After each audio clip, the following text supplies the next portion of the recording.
झारखंड के स्वास्थ्य मंत्री इरफान अंसारी ने बिहार की महिला चिकित्सक डॉक्टर नुसरत परवीन को झारखंड में नौकरी का ऑफर दिया है।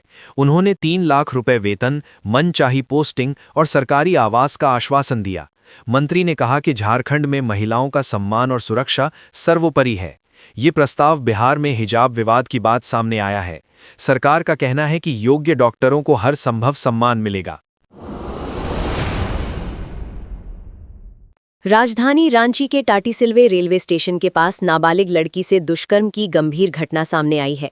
पीड़िता के अनुसार आरोपी ने उसे बहला फुसलाकर सुनसान जगह ले जाकर वारदात को अंजाम दिया। शोर सुनकर लोगों के जुटने पर आरोपी भागने लगा, लेकिन पुलिस ने घेराबंदी कर उसे पकड़ लिया। आरोपी की पहचान अजित सिंह के रूप में हुई है, जो सेना का जवान बताया जा रहा है। पीड़िता का मेडिकल कराया गया है और आरोपी को न्यायिक हिरासत में भेज दिया गया है। धनबाद की कतरास थाना क्षेत्र में पारिवारिक विवाद ने खून खराबे का रूप ले लिया। छोटे भाई दीपक भुइया ने चाकू मारकर अपने बड़े भाई तेजो भुइया की हत्या कर दी। बीच बचाव करने आए पड़ोसी पर भी आरोपी ने हमला किया, जिससे वो घायल हो गया। ग्रामीणों ने आरोपी को पकड़कर पुलिस के हवाले कर दिया। मृतक पेशे से राजमिस्त्री था और अपने पीछे 2 छोटे बच्चों को छोड़ गया है। चतरा जिले में पुलिस ने बोलेरो चोरी के मामले में बड़ी सफलता हासिल की है। पत्थलगड्डा थाना पुलिस ने 6 दिनों के भीतर 2 पेशेवर वाहन चोरों को गिरफ्तार किया है। आरोपियों की निशानदेही पर दूसरे जिले से चोरी हुई एक और बोलेरो बरामद की गई। पुलिस के अनुसार दोनों आरोपी लंबे समय से वाहन चोरी में सक्रिय थे। दोनों वाहनों को जब्त कर आगे की जांच जारी है। पश्चिमी सिंहभूम के बड़ा जामदा क्षेत्र में पुलिस ने डकैती कांड से जुड़े एक फरार आरोपी को गिरफ्तार किया है। आरोपी करण कुमार महतो को बस स्टैंड से हथियार और भारी मात्रा में कारतूस के साथ पकड़ा गया। ये गिरफ्तारी अनिल चौरसिया डकैती कांड से जुड़ी है, जिसमें पहले ही 5 आरोपी जेल भेजे जा चुके हैं। आरोपी हथियार सप्लाई करने आया था। पुलिस ने उसे न्यायिक हिरासत में भेज दिया है। रामगढ़ जिले में जंगली हाथियों का आतंक थमने का नाम नहीं ले रहा है। शुक्रवार को अलग अलग इलाकों में हाथियों ने 2 लोगों को कुचलकर मार डाला। पिछले 3 दिनों में हाथियों के हमले में अब तक 6 लोगों की जान जा चुकी है।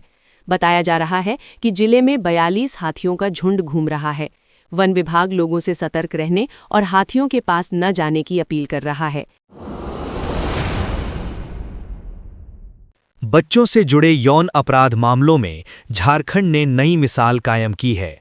साल 2025 में राज्य में दर्ज मामलों से ज़्यादा पॉक्सो केसों का निपटारा किया गया। झारखंड की निपटान दर 130% रही, जो राष्ट्रीय औसत से कहीं अधिक है। रिपोर्ट के अनुसार अदालतें लंबित मामलों को तेजी से खत्म कर रही हैं, हालांकि कुछ पुराने मामलों में अभी भी देरी बनी हुई है। देवघर में सुरक्षा व्यवस्था मजबूत करने को लेकर पुलिस कप्तान सौरभ ने सभी डीएसपी और थाना प्रभारियों के साथ समीक्षा बैठक की। बैठक में अपराध अनुसंधान की गुणवत्ता और कानून व्यवस्था पर चर्चा हुई। एसपी ने नशा कारोबारियों और भूमाफियाओं पर कड़ी नजर रखने के निर्देश दिए। नववर्ष को देखते हुए ड्रंक एंड ड्राइव पर सख्ती के आदेश भी दिए गए। मंदिर और पर्यटक क्षेत्रों की सुरक्षा बढ़ाने पर जोर दिया गया। पाकुड़ पुलिस ने अवैध हथियार के साथ एक अपराधी को गिरफ्तार किया है। आरोपी सुनील मुर्मू पर पहले भी आपराधिक मामला दर्ज है। पूछताछ में उसने गोली चलाने की घटना में अपनी संलिप्तता स्वीकार की। उसकी निशानदेही पर देसी रिवॉल्वर बरामद किया गया। पुलिस ने आरोपी को न्यायिक हिरासत में भेज दिया है। रांची पुलिस ने टीएसपीसी के सक्रिय नक्सली सलमान खान को हथियार और जिंदा कारतूस के साथ गिरफ्तार किया है। आरोपी पर लेवी वसूली के लिए फायरिंग करने का आरोप है। पुलिस ने जंगल में घेराबंदी कर उसे दबोचा, जबकि 2 अन्य नक्सली फरार हो गए। सलमान ने संगठन के लिए रंगदारी वसूली की बात कबूल की है। फरार नक्सलियों की तलाश जारी है।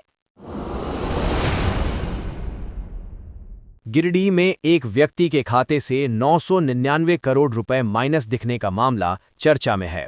बैंक ऑफ इंडिया ने स्पष्ट किया कि खाते में कोई रकम आई ही नहीं थी। ये जनधन खाता संदिग्ध ट्रांजैक्शन के कारण होल्ड पर डाला गया था। फ्रॉड रिस्क मैनेजमेंट सिस्टम के तहत ये कार्रवाई की गई थी। बैंक ने अफवाहों से बचने की अपील की है। धनबाद के कतरास थाना क्षेत्र में अवैध बालू ढुलाई को लेकर हुए मामूली विवाद ने जानलेवा रूप ले लिया।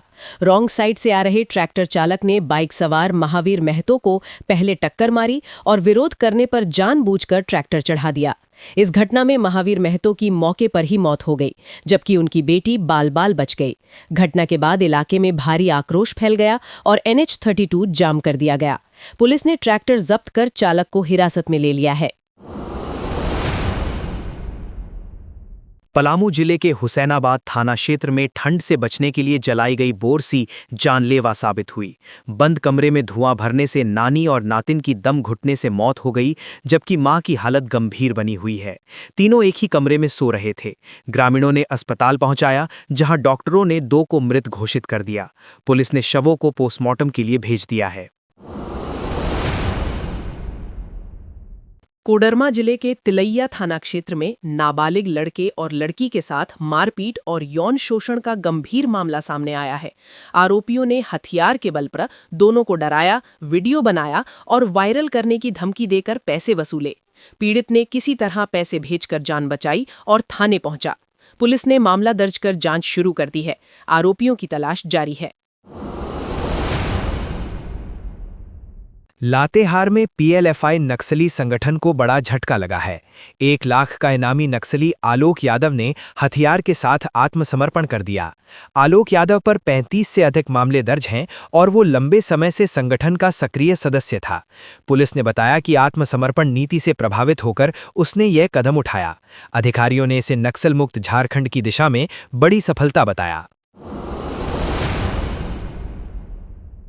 बोकारो के नावाडीह प्रखंड में कक्षा 12 की छात्रा ने अपने शिक्षक पर शादी का झांसा देकर यौन शोषण का आरोप लगाया है। छात्रा का कहना है कि शिक्षक ने शादी का वादा किया और बाद में किसी और से विवाह कर लिया। आरोप है कि शिक्षक ने उसे गलत सलाह देकर घर से बाहर बुलाया, जिससे परिवार की तबीयत भी बिगड़ी। पुलिस ने शिकायत दर्ज कर जांच शुरू कर दी है। छात्रा का मोबाइल जांच के लिए जब्त किया गया है। दुमका में प्रतिबंधित कफ सिरप के बड़े जखीरे की सूचना के बावजूद 3 दिन तक प्रशासन की निष्क्रियता सामने आई है। पुलिस लाइन के पास किराए के मकान में नशीली दवाओं के होने की जानकारी मिली थी, लेकिन ताला नहीं खुल सका। जिम्मेदारी पुलिस, CO और ड्रग इंस्पेक्टर एक दूसरे पर डालते रहे। इस देरी से नशा कारोबारियों को माल हटाने का मौका मिल गया। शनिवार को जांच की बात कही जा रही है। झारखंड हाईकोर्ट ने सहायक अभियंता नियुक्ति एवं प्रोन्नति नियमावली लागू नहीं होने पर कड़ा रुख अपनाया है। कोर्ट ने पथ निर्माण और कार्मिक सचिव को अवमानना नोटिस जारी किया है। अदालत ने कहा कि पूर्व आदेश का पालन नहीं हुआ है और सरकार लगातार समय मांग रही है। अब 22 जनवरी को आरोप गठन पर सुनवाई होगी। कोर्ट ने इस देरी को गंभीर लापरवाही माना है। रांची के कांके थाना क्षेत्र में एक युवती ने शादी के बहाने ठगी और यौन शोषण का आरोप लगाया है। पीड़िता का कहना है कि आरोपी ने शादी का वादा कर शारीरिक संबंध बनाए और 5-6 लाख रुपए ठग लिए। शादी के बाद दहेज के लिए प्रताड़ना और घर से निकालने का भी आरोप है। युवती ने आरोपी पर अन्य महिलाओं के साथ भी इसी तरह की ठगी का आरोप लगाया है। पुलिस ने मामला दर्ज कर जांच शुरू कर दी है। रांची के टाटीसिलवे रेलवे स्टेशन पर आर्मी के जवान द्वारा युवती से दुष्कर्म का मामला सामने आया है। नशे में धुत जवान ने युवती को जबरन कोच में खींच लिया। युवती की चीख पुकार सुनकर RPF ने साहस दिखाते हुए दरवाजा तोड़ा और उसे बचाया। आरोपी जवान ने RPF से हाथापाई भी की। आरोपी को गिरफ्तार कर GRP के हवाले कर दिया गया है। रांची के रिम्स DIG ग्राउंड क्षेत्र में अतिक्रमण हटाओ अभियान लगातार जारी है। प्रशासन ने अवैध पक्के मकानों पर बुलडोजर चलाया।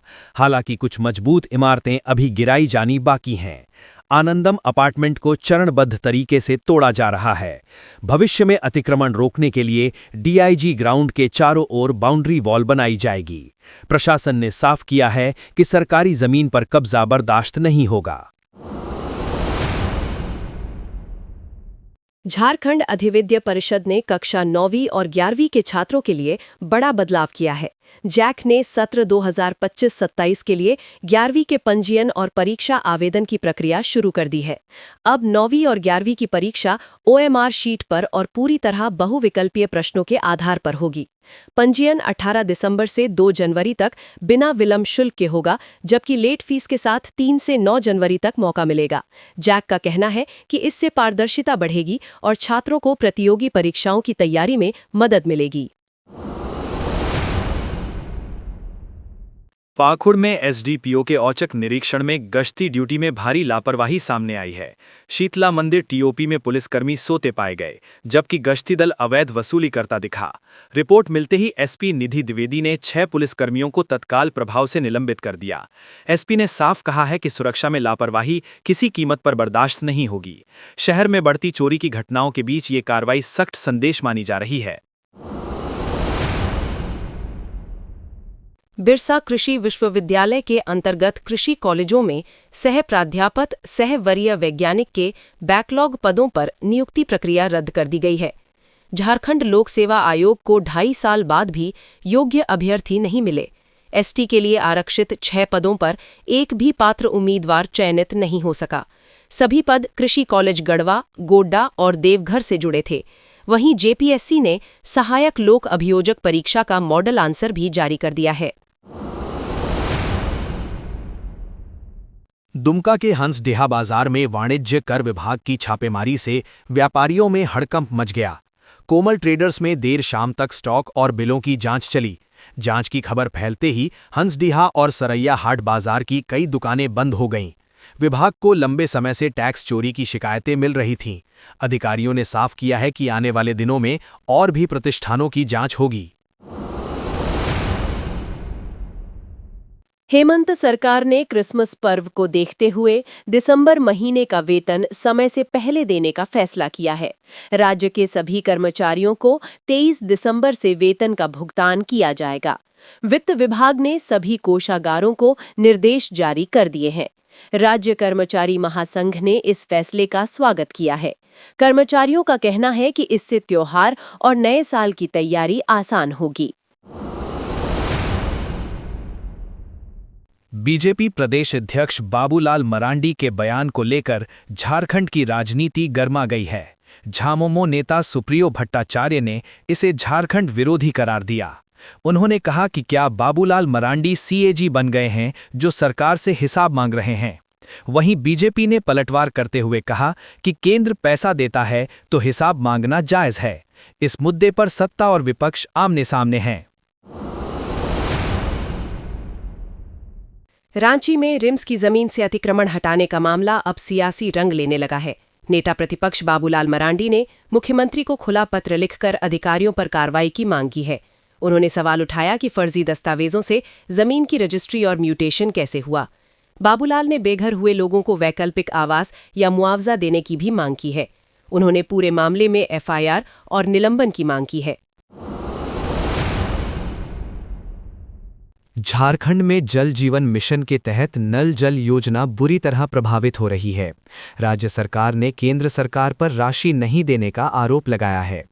विभागीय मंत्री के अनुसार केंद्र को हजारों करोड़ देने थे, लेकिन बहुत कम राशि मिली। संवेदकों का भुगतान रुका हुआ है और कई योजनाएं अधर में लटकी हैं। हाल ही में संवेदकों ने धरना भी दिया था। सरकार ने कहा है कि राज्यांश से किसी तरह काम चलाया जा रहा है। अंतर्राष्ट्रीय स्तर पर पहचान बना चुकी अभिनेत्री शिवानी शर्मा अपने गृह राज्य झारखंड पहुंची। रांची एयरपोर्ट पर प्रशंसकों ने उनका गर्मजोशी से स्वागत किया। शिवानी ने कहा कि झारखंड आना उनके लिए गर्व का क्षण है। उन्होंने युवाओं को मेहनत और धैर्य का संदेश दिया। अभिनेत्री ने कहा कि झारखंड में प्रतिभाओं की कोई कमी नहीं है, बस सही मंच की जरूरत है।